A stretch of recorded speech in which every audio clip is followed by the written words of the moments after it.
Il Venezia inciampa nell'Evico e regala i primi punti stagionali tra le mura del Penzo. Contro i trentini finisce 0-0, il secondo consecutivo in campionato dopo quello di Campo d'Arsego. Match pieno di recriminazioni. Alla fine c'è la convinzione che servono meno fronzoli e più concretezza davanti alla porta.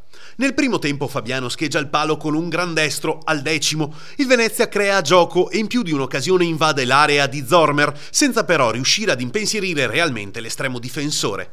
Con una difesa ben strutturata e in grado di giocare quasi ad occhi chiusi, anche l'attacco veneziano nel secondo tempo sembra destarsi. Al 56° Fabiano insacca con uno splendido gol in rovesciata, che viene però annullato per posizione di fuorigioco dubbia. Pochi minuti più tardi è Modolo a costringere Zormer al miracolo, mentre al 79° Serafini colpisce in pieno la traversa, illudendo ancora una volta il pubblico di casa. La porta però rimane stregata. Il Venezia si conferma imbattuto e continua a guidare la classifica con un curriculum che vede 9 vittorie e 2 pareggi. Da segnalare durante il match alcuni tafferugli nella zona della tribuna.